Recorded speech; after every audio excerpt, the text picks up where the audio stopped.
Now at 10, this is Fox 61, Connecticut's news station. Thanks for joining us here on the Fox 61 News at 10. I'm Sarah Sanchez. Let's check in with Chief Meteorologist Rachel Frank for a first look at the forecast.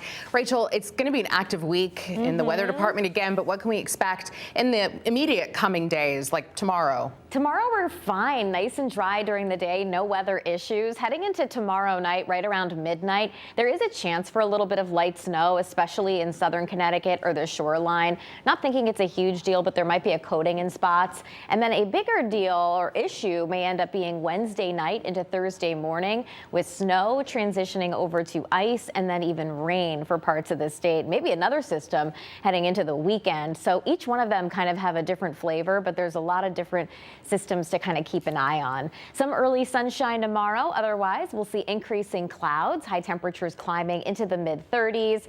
And we're dry through this time tomorrow night, but right around this time tomorrow night, we will be watching that storm to the south. And as I mentioned before, there is a chance that we might be able to coat things up, especially as you head towards the Connecticut shoreline. So I can't rule out a couple slippery spots for Wednesday morning. That system may end up kind of missing us entirely. It is just such a close call, but it looks like a bigger deal for the mid-Atlantic, where there is yet another snow event that will end up missing us. We'll get a closer look at this, plus all the storms that we're watching coming up in just a bit. Sarah.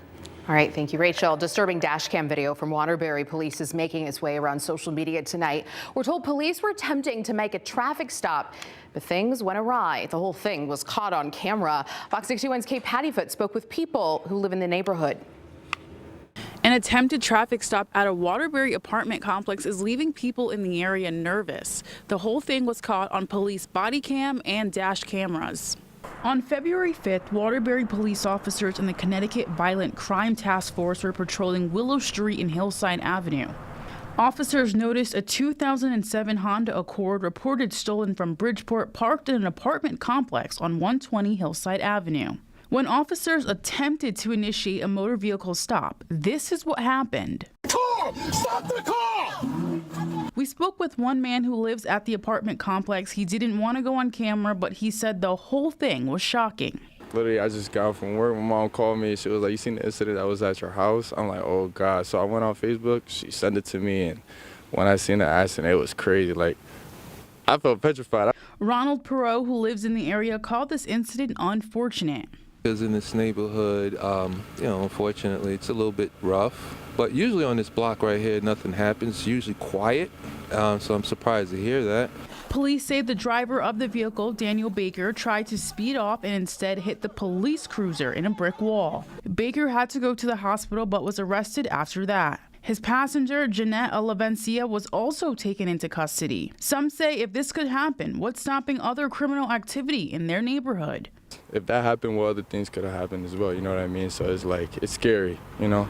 And this part of Waterbury is really dangerous. And I really try not to be outside too much. Pro said there has been a lot of police activity in the area. Lately, there's been a lot of it. You'll see 2 cruisers back to back, and I stopped one of them and I asked them, what's going on. They don't really tell me, but they were just like, I was like, "What are you doing, running plates?" And he was like, no, he laughed about it. But there's a strong presence out here. You can see cops just sitting and, just watching and, surveilling, doing what they're supposed to be doing, really. Police say the 2 suspects face a number of charges, including theft of a motor vehicle and evading responsibility. Police say Alavencia faces motor vehicle theft and drug paraphernalia charges, while Baker faces many more. Police say he also has an arrest warrant out of Fairfield for additional criminal charges.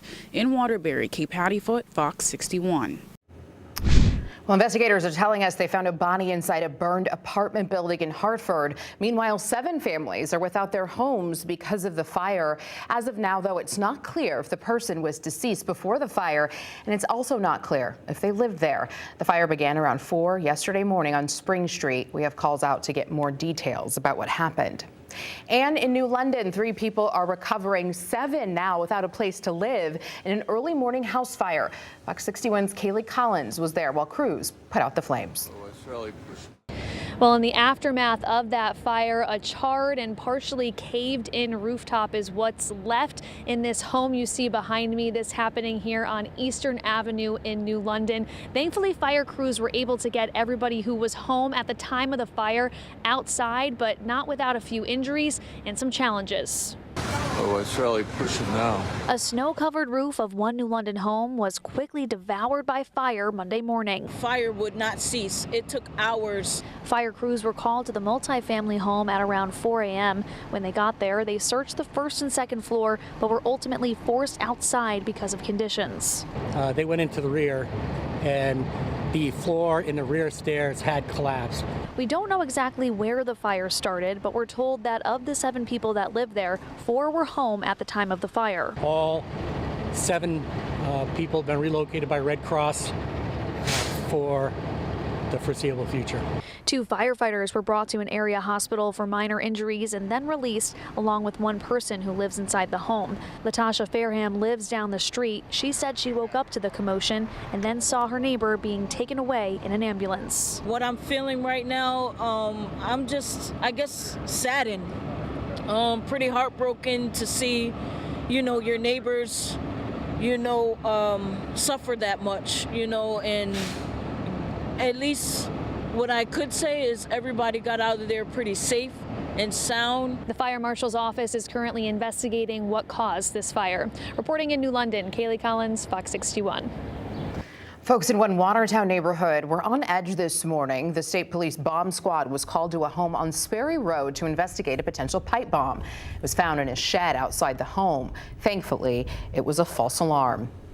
I was called in by the residents. They were outside in the exterior shed looking for some plumbing materials for inside the house, and they came across this item that was concerning to them. It's unknown at this time what the item actually is, but we just determined it's not a threat.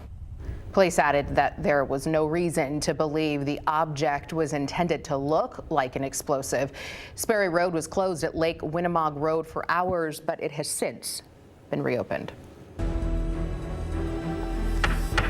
Connecticut Attorney General William Tong sued the Trump administration once again. Connecticut joins 21 other states in this lawsuit, attempting to secure and save millions in medical research funding.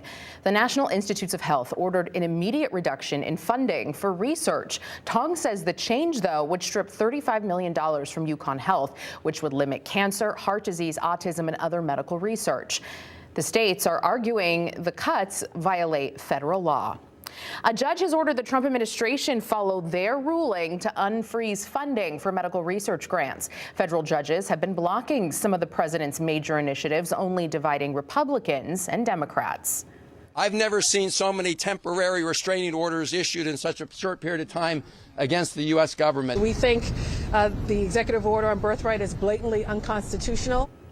The White House is expected to appeal any legal challenge all the way to the Supreme Court.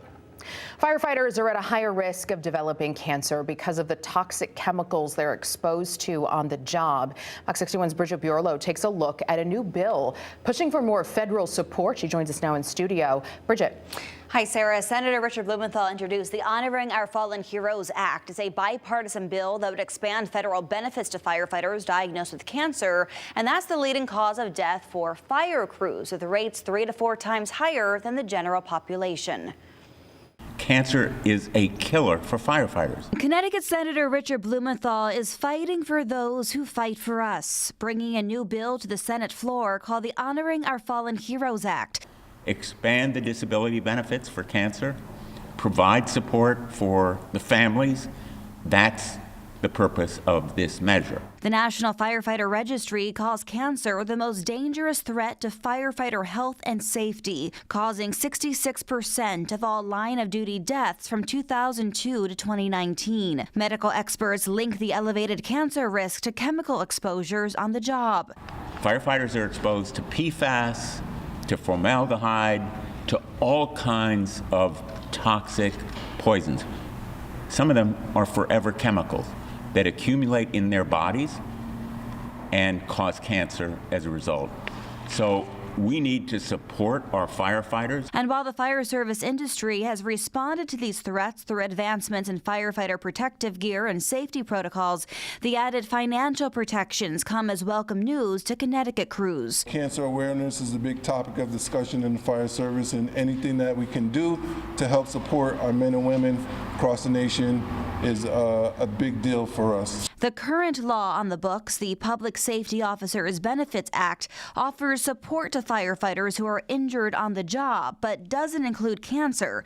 That is a serious, unacceptable gap in our present law. So far, the proposed bill has bipartisan support from leaders in Washington, and President of the Uniformed Professional Firefighters Association of Connecticut, Peter Brown, says local families will benefit from the change. Over the last few years, we've lost 4 of our firefighters to occupational cancer. And we've been with those families from day one, seen what the tremendous loss that cancer has inflicted on them. And I know how important that this benefit would have been for them. A firefighter's chances of developing heart disease is also high, responsible for about 1 in 5 line-of-duty deaths, according to the International Association of Firefighters. Sarah? So important. Thank you, Bridget, for our first responders and our heroes. Well, some breaking news from Washington tonight. Connecticut Congressman Larson's getting a lot of attention after what many thought was a health scare inside the House chambers. Congressman Larson was giving a speech this afternoon when he suddenly stopped, looked to be out of sorts. Take a look for yourself. Don't worry, no one on the Republican side in the House and Senate, who control both the House and Senate, is going to speak up.